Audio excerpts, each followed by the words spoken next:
नमस्कार दोस्तों, मैं योगेंद्र पाल एक बार फिर आपका स्वागत करता हूं वीडियो ट्यूटोरियल की श्रृंखला में जिसका नाम है Yogi's guide to C plus plus. मित्रों, अपने आज के इस वीडियो में बताऊंगा कि आखिर हम ऑब्जेक्ट ओरिएंटेड प्रोग्रामिंग सीखें ही क्यों। जैसा कि आपको पता ही है कि हम सी प्लस प्लस प्रोग्रामिंग सीख रहे हैं और पहले वीडियो से मैं आपको बताता आ रहा हूं कि सी प्लस प्लस एक ऑब्जेक्ट ओरिएंटेड प्रोग्रामिंग लैंग्वेज है। तो आखिर सवाल ये उठता है कि हम एक ऑब्जेक्ट ओरिएंटेड प्रोग्रामिंग लैंग्वेज सीखें ही क्यों। तो इस वीडियो में हम इसी के बारे में बात करेंगे। आइए जानते हैं। सबसे पहले जानना होगा कि आखिर ऑब्जेक्ट ओरिएंटेड प्रोग्रामिंग क्या है। आप फंक्शनल प्रोग्रामिंग अभी तक जानते हैं, आप बात करते हैं ऑब्जेक्ट ओरिएंटेड प्रोग्रामिंग के बारे में कि आखिर क्या है object oriented programming. Object oriented programming एक तरीका है एक प्रॉब्लम को सॉफ्टवेयर इंजीनियरिंग के पर्सपेक्टिव से देखने का। आप प्रोग्रामिंग सीख रहे हैं तो जाहिर है आप आने वाले कुछ समय में एक सॉफ्टवेयर इंजीनियर होंगे, तो आपको ये आदत डालनी होगी कि अगर आपको कोई प्रॉब्लम मिले तो उस प्रॉब्लम का एक सॉफ्टवेयर बेस्ड सॉल्यूशन आप ढूंढें। ऑब्जेक्ट ओरिएंटेड प्रोग्रामिंग में हम किसी भी प्रॉब्लम को कई ऑब्जेक्ट में डिवाइड कर देते हैं। हम हमेशा किसी भी प्रॉब्लम को ऑब्जेक्ट के नजरिए से देखते हैं। हम कोशिश करते हैं उस प्रॉब्लम में ज्यादा से ज्यादा ऑब्जेक्ट हम आइडेंटिफाई कर सकें और उसके बाद ही हम उस पर आगे काम करना शुरू करते हैं। ऑब्जेक्ट के कुछ स्पेसिफिक एट्रीब्यूट होते हैं और बिहेवियर होता है। एट्रीब्यूट निश्चित करते हैं कि ऑब्जेक्ट किस तरह दिखेगा या किस तरह का होगा, और बिहेवियर बताता है कि वह ऑब्जेक्ट क्या क्या कर सकता है या किस किस तरह के ऑपरेशन उस ऑब्जेक्ट पर परफॉर्म किए जा सकते हैं। ऑब्जेक्ट को मैनिपुलेट करने के लिए या फिर ऑब्जेक्ट पर ऑपरेशन परफॉर्म करने के लिए हम फंक्शंस बनाते हैं। उन फंक्शंस को मेथड कह सकते हैं, ऑपरेशन कह सकते हैं, और किसी किसी समय पर हम इसको सर्विसेज भी कह सकते हैं। हम जब काम करेंगे कुछ प्रोजेक्ट्स पर तो आप समझेंगे कि कब मेथड है और कब वह एक सर्विस है। ऑब्जेक्ट ओरिएंटेड प्रोग्रामिंग में ऑब्जेक्ट एक दूसरे से मैसेज पासिंग के थ्रू बात कर सकते हैं। हम हर ऑब्जेक्ट के लिए एक मैसेज प्रोटोकॉल बनाते हैं जिससे कि वह दूसरे ऑब्जेक्ट के साथ बात कर सके। ऑब्जेक्ट को हम कैटेगराइज करते हैं क्लास और सब क्लासेस के जरिए। क्लासेस और सब क्लासेस में आपको अपने आगे आने वाले वीडियोज में बताऊंगा। तो अभी तक आपने समझा कि आखिर ऑब्जेक्ट्स क्या होते हैं, ऑब्जेक्ट ओरिएंटेड प्रोग्रामिंग क्या है। अब सवाल यह उठता है कि आखिर जब हमारे पास पहले से ही एक प्रोसीजरल प्रोग्रामिंग लैंग्वेज है तो हम क्यों ऑब्जेक्ट ओरिएंटेड प्रोग्रामिंग सीखें, क्यों ऑब्जेक्ट ओरिएंटेड प्रोग्रामिंग की तरफ आए। इसका जवाब थोड़ा सा कठिन है, फिर भी मैं आपको देने की कोशिश करता हूं। आप जरा अपने आसपास देखिए। हमारे आसपास का जो संसार है, हमारे आसपास जो वर्ल्ड है, वो कई ऑब्जेक्ट से मिलकर बना हुआ है। ये ऑब्जेक्ट कई तरह के हो सकते हैं, जैसे कि प्रकृति में यदि आप नेचर में अगर आप ऑब्जेक्ट की बात करते हैं तो पेड़, समुद्र, सूरज, ये सभी एक एक ऑब्जेक्ट को रिप्रेजेंट करते हैं, सभी एक एक ऑब्जेक्ट है। यदि हम बात करते हैं आर्टिफिशियल चीजों की जो कि इंसान ने बनाई हुई है, तो कुर्सी, मोबाइल फोन, शर्ट, ये सभी क्या है, ये भी ऑब्जेक्ट है। यदि बिजनेस के पर्सपेक्टिव से बात किया जाए तो कस्टमर एक ऑब्जेक्ट है, एम्प्लॉय एक ऑब्जेक्ट है, और सर्विस जो कि बिजनेस प्रोवाइड करता है वह भी एक ऑब्जेक्ट है। और यदि हम प्रोडक्ट्स की बात करते हैं तो आपका कार, पेन या फिर घड़ी, ये भी ऑब्जेक्ट्स हैं। तो यदि हम अपने आसपास के संसार को देखेंगे तो हमें चारों तरफ ऑब्जेक्ट्स दिखाई देंगे, और ऑब्जेक्ट्स एक दूसरे से कम्युनिकेट करते हैं। जैसे कि आप इस समय किसी कुर्सी पर बैठे हुए हैं तो कुर्सी से आपका संबंध है कि आप कुर्सी पर बैठे हुए हैं। आपके पास एक घड़ी है तो यह घड़ी ऑब्जेक्ट से आपका संबंध हो गया कि वह घड़ी आपकी है। तो इस तरह से कुछ संबंध होते हैं सभी ऑब्जेक्ट्स में। जैसे कि यदि कार की बात करते हैं तो कार अपने आप में एक ऑब्जेक्ट है, लेकिन कार के पहिए अपने आप में ऑब्जेक्ट हैं। एक कार के पास 4 पहिए होते हैं। तो इस तरह से एक ऑब्जेक्ट दूसरे ऑब्जेक्ट से कम्युनिकेट कर रहा है।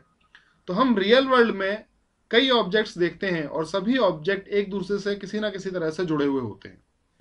इसी रियल वर्ल्ड की अप्रोच को सॉफ्टवेयर इंजीनियर्स ने कोशिश की प्रोग्रामिंग पैराडिज्म में लाने की। तो उन्होंने ऑब्जेक्ट ओरिएंटेड प्रोग्रामिंग लैंग्वेजेस बनाई।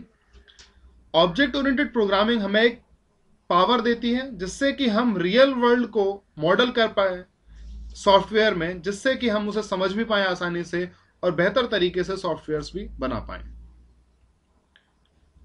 हम ऑब्जेक्ट्स के साथ क्या क्या कर सकते हैं।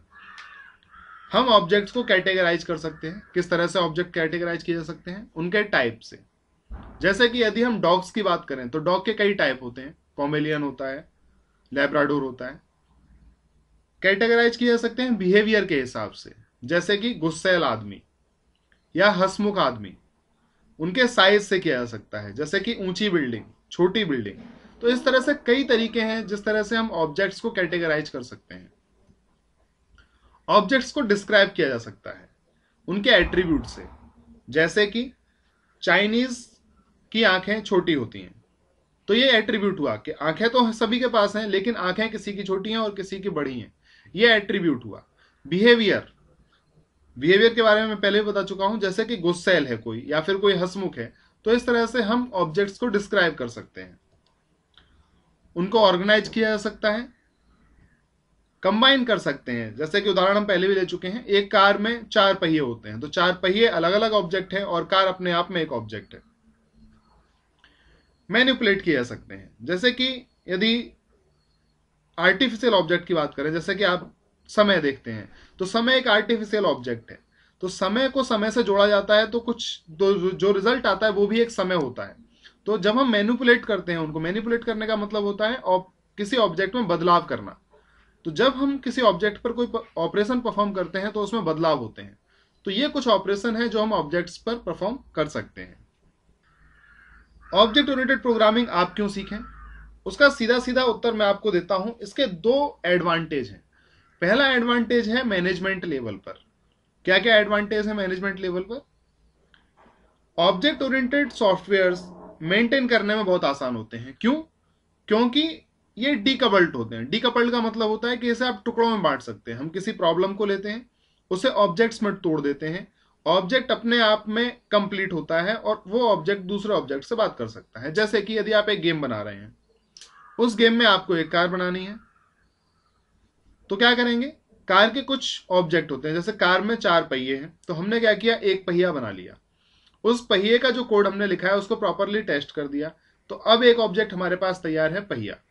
अब कोई पर्सन कार की बॉडी बनाएगा और फाइनली हम क्या करेंगे, इन सभी पार्ट को मिला देंगे और एक नया ऑब्जेक्ट बनेगा जिसका नाम क्या होगा, कार। तो एक बार आपने पहिया बना दिया, तो चाहे आप कार बनाएं, चाहे आप ट्रक बनाएं, चाहे आप जीप बनाएं, आप सभी में उस पहिए को इस्तेमाल कर सकते हैं। आपको बार बार अलग से वह कोड लिखने की आवश्यकता नहीं होगी। दूसरा है इजी टू चेंज, बदलाव आसानी से हो जाता है। कैसे हो सकता है? जैसे कि आपने कार का पहिया बनाया, अब आपको ट्रक के लिए एक पहिया बनाने की आवश्यकता है, तो ट्रक का पहिया बड़ा होगा, तो आपको क्या करना है, बस जो आपने पहिया बनाया उसका कोड आपका टेस्टेड है, बस आपको क्या कर देना है, उसके साइज को थोड़ा सा बढ़ा देना है और एक नया पहिया तैयार हो जाएगा जिसको हम कहेंगे ट्रक व्हील। तो इस तरह से ये प्रोग्राम इजी टू चेंज होते हैं। तो मैनेजमेंट लेवल पर आसानी हो जाती है, जिससे कि इंजीनियर्स भी खुश होते हैं और कस्टमर भी खुश होते हैं।